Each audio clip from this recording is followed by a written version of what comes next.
আসসালামু আলাইকুম। Welcome back to my channel. আজ আমি আপনাদের সাথে ডক্টর জাহাঙ্গীর কবির স্যারের কিটো ডায়েটের একটা রেসিপি শেয়ার করতে চলেছি। এই রেসিপিটা আপনারা অটোফেজির নিয়ম মেনে ফাস্টিং আওয়ারে খেতে পারেন, অথবা যখন লো কার্বোহাইড্রেট নিচ্ছেন তখনও খেতে পারেন। লো কার্বোহাইড্রেট বলতে আমরা বুঝি যখন আমরা ভাত, রুটি, পরোটা এসব কিছুই অ্যাভয়েড করে চলছি। অর্থাৎ যখন আমরা লো কার্বোহাইড্রেট নিব তখন আমাদের একটু মাছ মাংস খেতে হবে। আমরা তখন এভাবে মাংস রান্না করে খেতে পারি। এভাবে সবজি দিয়ে মাংস রান্না করে খেলে একদিকে যেমন শরীরে প্রচুর এনার্জি পাবেন, একই সাথে সবজিটাও মাংসের পুষ্টিগুণটাকেও কিন্তু বাড়িয়ে দেবে। চলুন তাহলে শীতের সবার কাছেই সেরা সবজি ফুলকপি দিয়ে গরুর মাংস রান্না করি। এখানে আমি 1 কেজি পরিমাণ একটু চর্বিযুক্ত গরুর মাংস নিয়েছি। আমি একটু চর্বিযুক্ত মাংস নিয়েছি কারণ আমার ফ্যামিলিতে 2 জন স্যারের ডায়েটে আছেন। তারা এখন অটোফেজির নিয়ম মেনে ফাস্টিং আওয়ারে আছেন, তাই তারা তাদের ফাস্টিং আওয়ার শেষ করে এই রেসিপিটা খাবেন। আমার ফ্যামিলির 2 জন কিন্তু স্যারের ডায়েট মেনে বেশ ভালো ফল পাচ্ছেন। তাদের উচ্চ রক্তচাপের একটা সমস্যা ছিল, সেটাও এখন কন্ট্রোলে চলে এসেছে। এজন্য স্যারকে অসংখ্য ধন্যবাদ। দেখুন, ফুলকপিটাকে এভাবে একটু বড় বড় টুকরো করে কেটে ধুয়ে নিয়েছি। সাথে 3টা টমেটো নিয়েছি। এই টমেটোগুলোকে আমি পেস্ট করে নেব।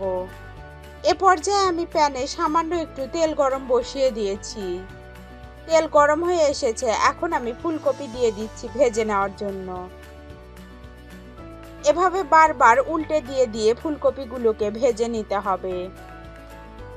এরকম যখন একটু ভাজা ভাজা হবে তখন আমি ফুলকপিগুলোকে তুলে নিচ্ছি। দেখুন, ফুলকপিগুলো ঠিক এরকম হয়েছে। এবার আমি প্যানে পরিমাণ মতো সরিষার তেল দিয়ে দিলাম।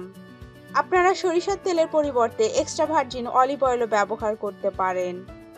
এবার আমি পরিমাণ মতো কুচনো পেঁয়াজ দিয়ে দিলাম। পেঁয়াজটা একটু নেড়ে দিচ্ছি। তারপর এতে দিয়ে দিচ্ছি 3 টুকরো দারচিনি, সাথে দিচ্ছি সাদা এলাচ আর তেজপাতা। তারপরে এভাবে নেড়ে দিতে হবে। এবার দিচ্ছি 2টা কালো এলাচ, আরো দিব লং, গোলমরিচ আর একটা স্টার মশলা। তারপর এভাবে ভালোভাবে নেড়ে ভেজে নিতে হবে। দেখুন, পেঁয়াজটা যখন এরকম সফট হয়ে আসবে তখন আমি মাংসগুলো দিয়ে দিচ্ছি। মাংসটা সমস্ত উপকরণের সাথে মিশিয়ে দিচ্ছি। এবার মাংসে দিচ্ছি জিরা পেস্ট 1 টেবিল চামচ, রসুন পেস্ট 1 টেবিল চামচ, আদা পেস্ট 1 টেবিল চামচ। তারপর এভাবে ভালোভাবে সমস্ত উপকরণগুলো মাংসের সাথে মিশিয়ে দিতে হবে আর এভাবে ভালোভাবে কষাতে হবে। এ পর্যায়ে মাংসে দিচ্ছি হিমালয়ান রক সল্ট, আরও দিচ্ছি হলুদ গুঁড়া পরিমাণ মতো, সাথে দিচ্ছি লাল মরিচের গুঁড়া 1 চা চামচ পরিমাণ। সমস্ত উপকরণগুলো মাংসের সাথে মিশিয়ে দিয়ে মাংসটাকে ভালোভাবে কষিয়ে নিচ্ছি। এ পর্যায়ে দিয়ে দিচ্ছি পেস্ট করে রাখা টমেটো। টমেটোটাকে ভালোভাবে নেড়ে মাংসের সাথে মিশিয়ে দিচ্ছি। টমেটো মাংসের সাথে মিশে গেছে।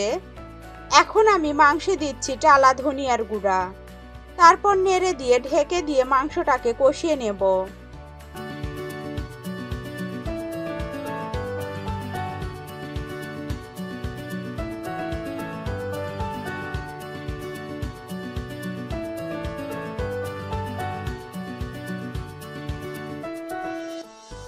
কিছু সময় পর দেখুন, মাংস তেল ছেড়ে দিয়েছে আর আমার কষানো প্রায় শেষ হয়ে গেছে। এবার আমি মাংসে ভেজে রাখা ফুলকপিটা দিচ্ছি। তারপর ফুলকপিটাও ভালোভাবে কষিয়ে নেব। মাংসের তেলে ফুলকপিগুলো খুবই মজা লাগে আর মাংসের ক্ষতিকর দিকটাও অনেকটাই কমে আসে। সবজি দিয়ে মাংস খাওয়া খুবই ভালো। এমন অনেকেই আছেন যারা আমার পরিচিত, আমি দেখেছি তারা তাদের বাচ্চাদের শুধু একটু মাংস আর একটু ভাত খেতে দেন। কেন দেয়? কারণ তাদের বাচ্চারা সবজি পছন্দ করে না। অথচ এভাবে আমি ওই বাচ্চাদের মাংস আর সবজি রান্না করে দিয়ে দেখেছি, বাচ্চারা খুবই মজা করে মাংস আর সবজি দুটাই খেয়ে নিয়েছিল। এবার ঢেকে দিয়ে একটু কষিয়ে নেব। এতে করে মাংসের ফ্লেভারটা ফুলকপিতে ভালোভাবে ঢুকবে আর ফুলকপিটাও টেস্ট হবে। এবার আমি পরিমাণ মতো পানি দিয়ে দিচ্ছি।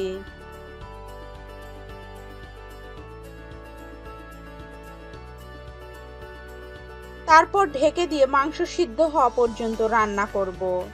কিছু সময় পর ঢাকনা খুলে আমি ফ্লেভারের জন্য 5টা কাঁচামরিচ দিয়ে দিচ্ছি। তারপর আবারও ঢেকে দিয়ে রান্না করব। মাংসের ঝোলটা যখন এরকম ঘন হয়ে আসবে তখন আমি তেলে রাখা জিরার গুঁড়া দিয়ে দিচ্ছি।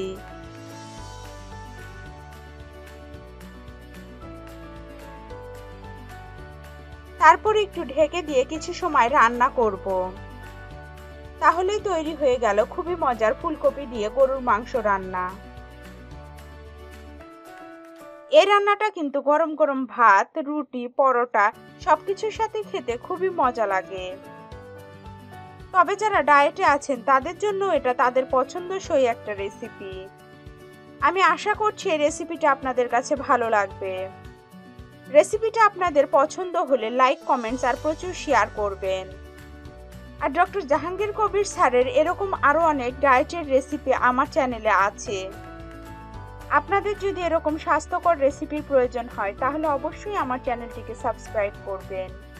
সবাইকে অসংখ্য ধন্যবাদ। ভালো থাকবেন সবাই। আল্লাহ হাফেজ।